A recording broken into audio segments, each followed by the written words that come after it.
അസ്സലാമു അലൈക്കും വറഹ്മത്തുള്ളാഹി വബറകാതുഹു.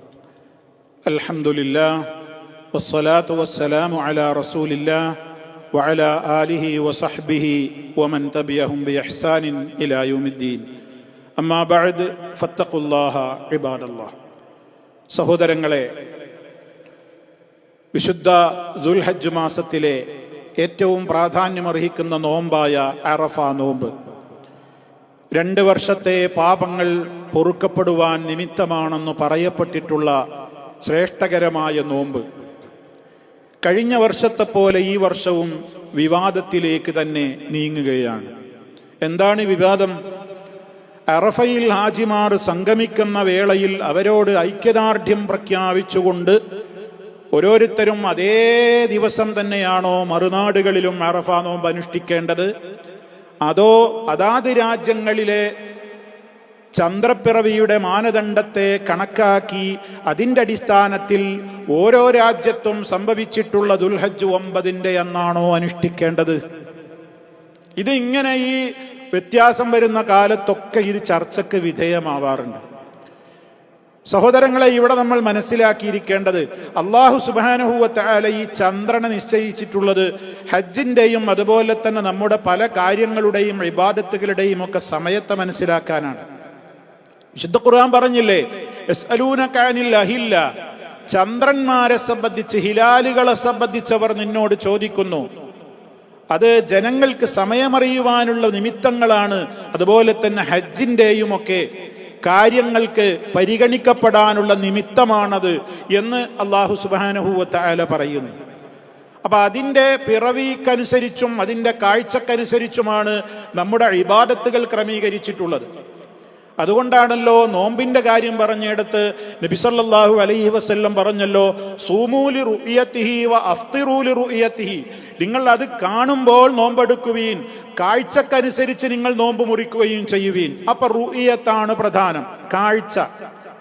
നിങ്ങൾ കാണുന്നതിനെ അടിസ്ഥാനത്തിൽ എന്ന് പറയുമ്പോൾ ഭൂമിയുടെ ഏതെങ്കിലും ഒരു പ്രദേശത്തുകാരോടല്ലാതെ വേൾഡിൽ മനുഷ്യരെവിടെയൊക്കെയുണ്ടോ അവരുടെയൊക്കെ കാഴ്ച തന്നെയാണ് അവരവരുടെ നിയമങ്ങൾ. അവരുടേതായ പരിധിയിൽ വരുന്ന ആ പരിധിയിൽപ്പെട്ട നിലക്കുള്ള കാഴ്ചകൾ സ്വീകാര്യമായ നിലക്ക് അവർക്ക് ലഭിക്കുമ്പോൾ അവിടെ ആ മാസം പിറന്നു. അവിടെ അവരെ സംബന്ധിച്ചിടത്തോളം ആ പിറവിയുടെ അടിസ്ഥാനത്തിലുള്ള ഇബാദത്തുകൾക്ക് അവർ കൃത്യമായ നിലക്ക് തന്നെ പിന്തുടരുകയാണ് വേണ്ടത്. ഇതാണ് ഈ വിഷയത്തിൽ എക്കാലഘട്ടത്തിലും നമുക്ക് പ്രായോഗികമായിട്ടുള്ള കാര്യം. അതല്ലാതെ അറഫയിൽ ഹാജിമാര് സംഗമിക്കുന്ന ദിവസത്തിലാണ് മറ്റുള്ള നാട്ടുകാരൊക്കെ നോമ്പനുഷ്ഠിക്കേണ്ടത് എന്ന് വന്നാൽ അത് എത്രത്തോളം അപ്രായോഗികമായിരിക്കും. അങ്ങനെയെങ്ങാനും നബി സല്ലല്ലാഹു അലൈഹി വസല്ലമ പറഞ്ഞു എന്ന് നമ്മൾ സങ്കല്പിക്കുക. എന്ത്? ഹാജിമാര് അറഫയിൽ നിൽക്കുന്ന സമയം എപ്പോഴാണോ അപ്പോഴായിരിക്കണം നിങ്ങൾ അറഫ നോമ്പെടുക്കേണ്ടത് എന്നെങ്ങാനും അള്ളാന്റെ റസൂല് പറഞ്ഞിരുന്നുവെങ്കിൽ ഏത് കാലഘട്ടത്തിലും ഇസ്ലാമിനെ കളിയാക്കാം. പിന്നെ അതുപോലെ മുഹമ്മദ് നബിക്ക് വല്ല ലോകവിവരം ഉണ്ടോന്നല്ലേ ആളുകൾ പറയാ? വല്ല ലോകവിവരം ഉണ്ടോന്നല്ലേ ആളുകൾ പറയാ? നബി സല്ലല്ലാഹു അലൈഹി വസല്ലമിനെ മോശക്കാരനാക്കാൻ അവർക്ക് പിന്നെ ആ ഒരു വൈക്കോത്തുരുമ്പ് പോലെ. പക്ഷേ അള്ളാന്റെ റസൂൽ അത് പറഞ്ഞിട്ടില്ല. അവിടുന്ന് മൊത്തം നോമ്പുകളെ സംബന്ധിച്ച് പറഞ്ഞിടത്ത് നിങ്ങളുടെ കാഴ്ചക്കനുസരിച്ച് കണ്ടാൽ നോമ്പെടുക്കൂ, കണ്ടാൽ നോമ്പ് മുറിക്കൂ, ഇതാ പറഞ്ഞിട്ടുള്ളത്. അതുകൊണ്ട് തന്നെ ഓരോ പ്രദേശങ്ങളിലും കാഴ്ചയുടെ മാനദണ്ഡത്തിന്റെ അടിസ്ഥാനത്തിൽ അവിടെ എന്നാണോ ദുൽഹജ്ജ് 9 വരുന്നത് അതാണ് അവരുടെ അറഫാ ദിനം. അന്ന് അവര് നോമ്പെടുക്കുക. അതല്ല ഇവിടെ സൗദി അറേബ്യയിൽ അവിടെ ഹാജിമാര് സമ്മേളിക്കുന്ന അവസരത്തിൽ തന്നെ ആവണം എന്ന് പറഞ്ഞാൽ അത്ര ശുഷ്കാന്തിയുള്ള ആളുകൾക്ക് നമ്മുടെ ഇന്ത്യ രാജ്യത്ത് പോലും അതിന് കഴിയുമോ? വേറുള്ളത് അവിടെ നിൽക്കട്ടെ. ഇന്ത്യ രാജ്യവും സൗദി അറേബ്യയും തമ്മിൽ 2.5 മണിക്കൂർ വ്യത്യാസം ഉണ്ട്. നമ്മളിവിടെ നോമ്പ് തുടങ്ങുമ്പോ അവിടെ അറഫാ ദിനം ആയിട്ടില്ല. നമുക്കിവിടെ നോമ്പ് തുടങ്ങി അവിടെ അറഫാ ദിനം ആയിട്ടില്ലല്ലോ. നമ്മൾ അവരായിട്ട് എത്രയാ സമയ വ്യത്യാസം? അപ്പൊ അവിടെ നിൽക്കുമ്പോ തന്നെ ഇവിടെ നോമ്പ്, അവിടെ നിൽക്കുക ഇവിടെ നോമ്പ് എന്ന ഐക്യദാർഢ്യം നമ്മളെ ഇന്ത്യ രാജ്യത്തുള്ളവർക്ക് നടക്കുമോ? ഈ മറ്റുള്ള യൂറോപ്യൻ രാജ്യങ്ങളിലേക്ക് എടുത്തു നോക്ക്. ഒരുപാട് രാജ്യങ്ങളില്ലേ, ആ രാജ്യങ്ങളിലൊക്കെ ഹാജിമാരിവിടെ അറഫായിൽ സമ്മേളിക്കുന്ന അതേ സമയത്ത് അവിടെ കൂരിട്ട് പാതിരാവരെ ഉറക്കത്തിലായിരിക്കും. അവരെങ്ങനെ അതിനോട് ഐക്യദാർഢ്യം പ്രഖ്യാപിച്ച് അവിടെ നോമ്പെടുക്കല്? അപ്പൊ പ്രായോഗികമായും യുക്തിസഹമായും നോക്കുകയാണെങ്കിൽ ഇവിടെ ഇസ്ലാം പറഞ്ഞത് എന്താണ്? ആ നിലക്ക് ഓരോ നാടുകളിലും അവരുടെ കാഴ്ചക്കനുസരിച്ച് അവർ കണ്ടതിന്റെ അടിസ്ഥാനത്തിൽ അവര് കർമ്മങ്ങളൊക്കെ അനുഷ്ഠിക്കട്ടെ എന്നുള്ളതല്ലേ. മഹാനായ നബി സല്ലല്ലാഹു അലൈഹി വസല്ലമിന്റെ കാലത്ത് മദീനയിൽ നിന്ന് ഹജ്ജിന് പോകാത്ത ഒരുപാട് ആൾക്കാർ മദീനയിൽ ഉണ്ടായിരുന്നില്ലേ? അവരൊക്കെ മക്കത്തെപ്പോഴാണ് അറഫാ ദിനം നോക്കിയിട്ടാണോ അവരൊക്കെ മദീനത്ത് നോമ്പെടുത്തിരുന്നത്? ഓരോ പ്രദേശത്തുള്ളയും പിറവിയുടെ അടിസ്ഥാനത്തിൽ അവർക്കെന്നാണ് ദുൽഹജ്ജ് 9 വരുന്നത്, അതവർ കണക്കാക്കും. മാത്രമല്ല ഈ ദിനങ്ങൾക്കൊക്കെ ഒരു പ്രത്യേക പേരുണ്ടല്ലോ. ദുൽഹജ്ജ് 8 യൗമുത് തർവിയ, ദുൽഹജ്ജ് 9 യൗമു അറഫ, ദുൽഹജ്ജ് 10 യൗമുൻ നഹർ, 11 യൗമുൽ ഖർ, 12 13 അയ്യാമുത് തശ്രീഖുകള്. ഈ പറഞ്ഞതൊന്നും അല്ലാത്ത നിലക്ക് ഒരു 0 അവർ എന്ന് പറഞ്ഞിട്ടൊരു ദിവസം ഉണ്ടോ?